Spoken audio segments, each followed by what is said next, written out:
ನಮಸ್ಕಾರ, ನೀವು ನೋಡ್ತಾ ಇದ್ದೀರಾ ರಿಪಬ್ಲಿಕ್ ಕನ್ನಡ. ನಾನು ಶ್ರುತಿ.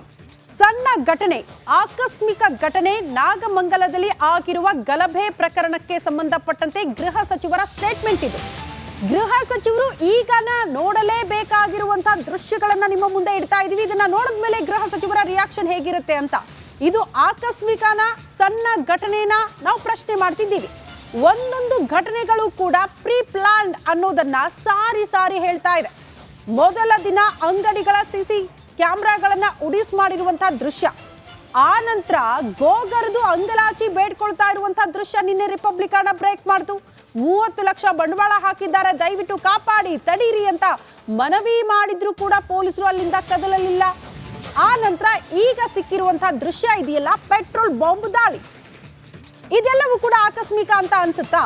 ಈ ದೃಶ್ಯಗಳನ್ನ ನೋಡಿದಾಗ ಅರ್ಥ ಮಾಡ್ಕೊಳ್ಬೇಕಾಗಿರೋದಿಷ್ಟೇ, ಎಲ್ಲವನ್ನ ಕೂಡ ಸಜ್ಜು ಮಾಡಿಕೊಂಡು ಗಲಭೆ ಎಬ್ಬಿಸಲೇಬೇಕು, ಶಾಂತಿ ಭಂಗ ಮಾಡಲೇಬೇಕು ಅಂತ ಸಿದ್ಧವಾಗಿ ಬಂದಿತ್ತು ದುಷ್ಕರ್ಮಿಗಳ ತಂಡ.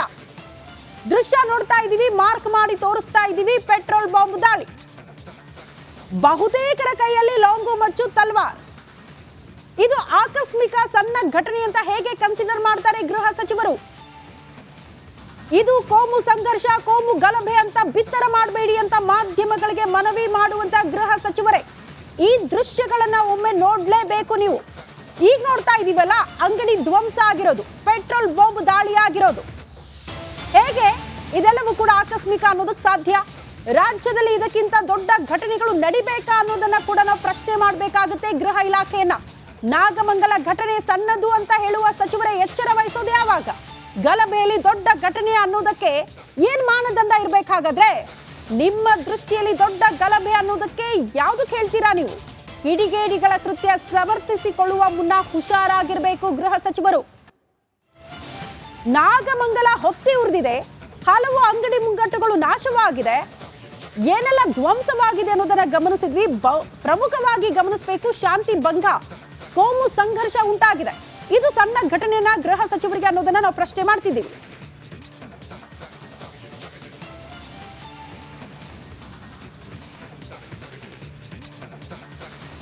ಈ ಬಗ್ಗೆ ಮತ್ತಷ್ಟು ಡೀಟೇಲ್ಸ್ ಅನ್ನ ಕೊಡ್ತಾ ಹೋಗ್ತಾರೆ ನನ್ನ ಸಹೋದ್ಯೋಗಿ ರಂಜಿತ್ ಶಿರಿಯಾರ್. ಸ್ಪಾಟ್ ಇಂದ ನೇರ ಸಂಪರ್ಕದಲ್ಲಿ ಜಾಯಿನ್ ಆಗ್ತಿದ್ದಾರೆ. ರಂಜಿತ್, ಘಟನೆ ಆದ ತಕ್ಷಣ ಕ್ಲೀನ್ ಚೀಟ್, ಕಿಡಿಗೇಡಿಗಳ ವಿಚಾರಕ್ಕೆ ಸಂಬಂಧಪಟ್ಟಂತೆ ಇದು ಸಣ್ಣ ಘಟನೆ, ಆಕಸ್ಮಿಕ ಘಟನೆ, ದೊಡ್ಡದು ಮಾಡಬೇಡಿ ಅಂತ ಗೃಹ ಸಚಿವರು ಹೇಳ್ಬಿಟ್ರು. ಬಟ್ ಈಗ ಒಂದೊಂದೇ ಸಿಸಿಟಿವಿ ದೃಶ್ಯಗಳು ಸಿಗ್ತಾ ಇದೆಯಲ್ಲ, ಇದೆಲ್ಲವೂ ಕೂಡ ಪ್ರೀ ಪ್ಲಾನ್ಡ್ ಅನ್ನೋದಕ್ಕೆ ಸಾಕ್ಷಿಗಳನ್ನ ಹೇಳ್ತಾ ಇದೆ ಈ ಸಿಸಿಟಿವಿ ದೃಶ್ಯಗಳು. ಈಗೇನು ಗೃಹ ಸಚಿವರ ಹೇಳಿಕೆ?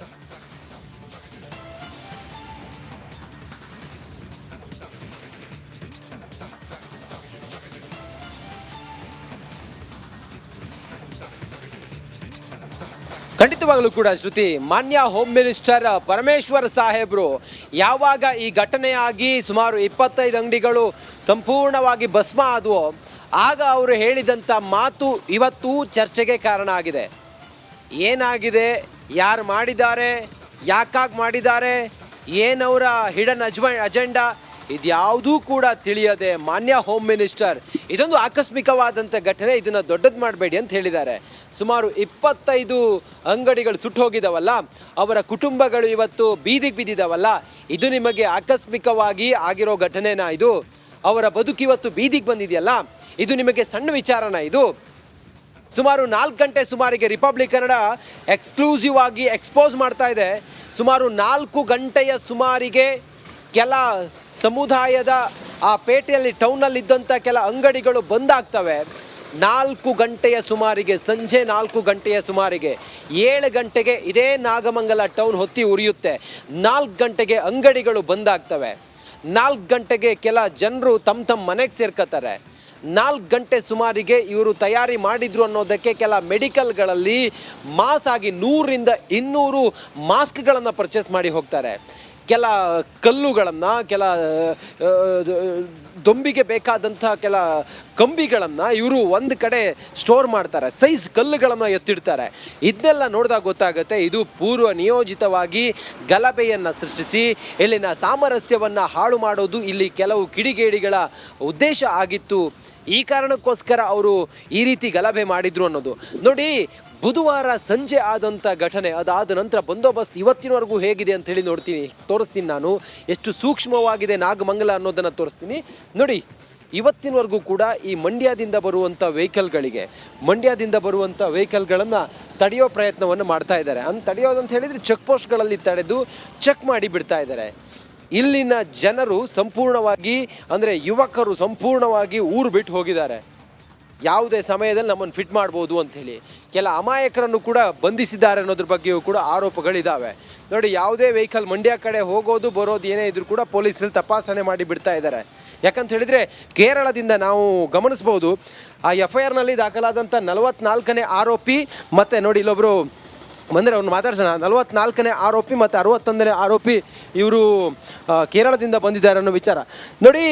ಇದೆಲ್ಲ ಗಮನಿಸ್ತಾ ಇದ್ದಂಗೆ ನಾವು ಒಂದಿಷ್ಟು ಚರ್ಚೆ ಮತ್ತೊಂದು ಎಲ್ಲವೂ ಕೂಡ ಗಮನಿಸ್ತಾ ಇದ್ವಿ. ಸರ್ ಹೇಳಿ, ಈ ಘಟನೆ ಪ್ರೀ ಪ್ಲ್ಯಾನ್ಡ್ ಅಂತೇಳಿ ಹೇಳ್ತಾ ಇದ್ದಾರೆ. ಇದೆಲ್ಲ ನೋಡಿದಾಗ ತಮ್ಗೆ ಅನ್ಸುತ್ತೆ ಸರ್? ಇರ್ಬೋದು, ಪ್ರೀ ಪ್ಲ್ಯಾನ್ಡ್ ಪೊಲೀಸರ ವೈಫಲ್ಯ ಮತ್ತು ಈ ಪ್ರೀ ಪ್ಲಾನ್ ಇದ್ರೂ ಇರ್ಬೋದು, ಇಲ್ಲ ಅಂತಲ್ಲ. ಯಾಕೆಂದರೆ ಲಾಸ್ಟ್ ಇಯರ್ ಇದೇ ಟೈಮ್ನಲ್ಲಿ ಇದೇ ಜಾಗದಲ್ಲಿ ಆಗಿತ್ತು ಘಟನೆ. ಇವರು ಪ್ರಿಪೇರ್ ಆಗಬೇಕಾಯ್ತು, ಇಲಾಖೆಯವರು ಪ್ರಿಪೇರ್ ಆಗಿಲ್ಲ, ಸರ್ಕಾರ ಪ್ರಿಪೇರ್ ಆಗಿಲ್ಲ, ಪೊಲೀಸ್ ಇಲಾಖೆ ಪ್ರಿಪೇರ್ ಆಗಿಲ್ಲ. ಹಂಗಾಗಿ ಘಟನೆ ನಡೀಬಾರ್ದು. ಈ ಘಟನೆಯಲ್ಲಿ ಯಾರು ಭಾಗಿಯಾಗಿದ್ದಾರೆ, ಯಾರು ಈ ಘಟನೆಗೆ ಪ್ರಚೋದನೆ ನೀಡಿದ್ದಾರೆ, ಯಾರು ಇದಾಗಿದ್ದಾರೆ, ತಪ್ಪಿಸತ್ತೆ ಯಾರಿದೆ ಅವ್ರನ್ನ ಅರೆಸ್ಟ್ ಮಾಡಲಿ. ಅದು ಬಿಟ್ಬಿಟ್ಟು ಪಾಪ ಬಡಪಾಯಿಗಳನ್ನ ಅಮಾಯಕಗಳನ್ನ ಅರೆಸ್ಟ್ ಮಾಡ್ತಾ ಇರೋದು ಸೂಕ್ತ ಅಲ್ಲ. ಕೇರಳದಿಂದ ಬಂದಿದ್ದಾರೆ.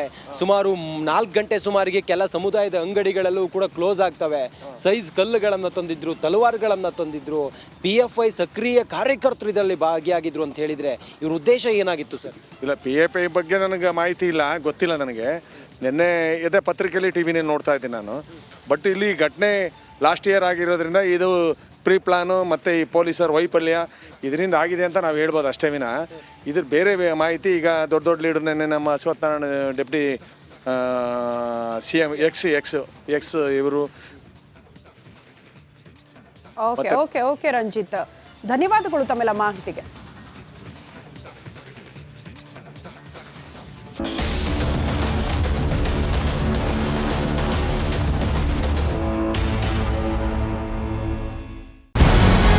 ನಮಸ್ಕಾರ, ಕರ್ನಾಟಕ ಪ್ರೈಮ್ ಟೈಮ್ಗೆ ಸ್ವಾಗತ. ನಾನು ಜಯಪ್ರಕಾಶ್ ಶೆಟ್ಟಿ. ಇಡೀ ಕರ್ನಾಡು ಇವತ್ತು ರೆಬೆಲ್ ಆಗಿ ನಿಂತಿದೆ. ಈ ಹಗರಣಗಳನ್ನು ಸದನದಲ್ಲಿ ಪ್ರಸ್ತಾಪ ಮಾಡಲು ಕೂಡ ಕಾಂಗ್ರೆಸ್ ಹಿಂದೇಟು ಹಾಕಿದ್ದೇಕೆ? ನಿಮ್ಗೆ ಸಂಬಳ ಅದಕ್ಕೆ, ನಿಮಗೆ ವಾಹನ ಅದಕ್ಕೆ, ನಿಮಗೆ ವೆಪನ್ ಅದಕ್ಕೆ, ನೀವು ಅದನ್ನು ಸರಿ ಇಡಬೇಕಾಗಿತ್ತು. ನೀವು ವಿದ್ಯುತ್ ಬರ ಇದೆ ಅಂತ ಹೇಳ್ತಾ ಇದ್ದೀರಿ, ಎಲ್ಲಿ ಬರ ಇದೆ ನೀವು ಹೇಳಬೇಕು. ಪಾಕಿಸ್ತಾನ್ ಆಕ್ಯುಪೈಡ್ ಕಾಶ್ಮೀರ್ ಅದು ಎಂದೆಂದಿಗೂ ನಮ್ಮದು. 40 ಮೆಷಿನ್ಗಳು ತಂದಿತ್ತು ನೋಟ್ ಎಣಿಸುವುದಕ್ಕೆ, ಅದೇ ಹಾಳಾಯಿತು. ಮಥುರಾದ ಗಲಾಟೆ ಇದೆಯಲ್ಲ, ಅದು ಸ್ಥಳೀಯವಾಗಿ ಕೂತು ಪರಿಹರಿಸಬಹುದಾದಂಥ ಕಾನೂನಿದೆ. ಗ್ಯಾರಂಟಿ ಯೋಜನೆಯಿಂದ ನಷ್ಟ ಆಗಿದೆ, ಲಾಭ ಆಗಿದೆ, ದಯವಿಟ್ಟು ಹೇಳಿ. Dawood Ibrahim most wanted criminal ಯಾವಾಗಾದ ಅಂದರೆ ಇಲ್ಲಿ ತನಕ ಭಾರತ ದೇಶದಲ್ಲಿ ಓರ್ವ ದಲಿತ ಪ್ರಧಾನಿಯಾದಂಥ ಇತಿಹಾಸವೇ ಇಲ್ಲ. ರಿಪಬ್ಲಿಕ್ ವರ್ಲ್ಡ್ ಆಪ್ ಇದು ಕೇವಲ ಅಪ್ಲಿಕೇಶನ್ ಅಲ್ಲ, ಸಮಗ್ರ ಸುದ್ದಿಗಳ ಸಂಪರ್ಕ ಮಾರ್ಗಕ್ಕೆ ಕ್ರಾಂತಿಕಾರಿ ಬದಲಾವಣೆ. ರಿಪಬ್ಲಿಕ್ ವರ್ಲ್ಡ್ ಆಪ್ ಕೇವಲ ಸುದ್ದಿ ಅಪ್ಲಿಕೇಶನ್ ಅನ್ನ ಪರಿಚಯ ಮಾಡ್ತಾ ಇಲ್ಲ, ಬದಲಾಗಿ ಡಿಜಿಟಲ್ ಸುದ್ದಿ ಬಳಕೆಯ ಹೊಸ ಯುಗಕ್ಕೆ ನಾಂದಿ ಹಾಡ್ತಾ ಇದೆ. ಇದೊಂದು ಬ್ರೇಕಿಂಗ್ ನ್ಯೂಸ್, ಪ್ರಭಾವಶಾಲಿ ಕಾರ್ಯಕ್ರಮಗಳಿಗೆ ಗಟ್ಟಿಯಾದ ವೇದಿಕೆ. ರಿಪಬ್ಲಿಕ್ ವರ್ಲ್ಡ್ ಅಪ್ಲಿಕೇಶನ್ ಈಗ ಲೈವ್ ಆಗಿದೆ. ಗೂಗಲ್ ಪ್ಲೇ ಸ್ಟೋರ್ ಮತ್ತು ಆಪಲ್ ಆಪ್ ಸ್ಟೋರ್ ಎರಡರಲ್ಲೂ ಲಭ್ಯವಿದೆ. ಈಗಲೇ ಡೌನ್ಲೋಡ್ ಮಾಡಿ.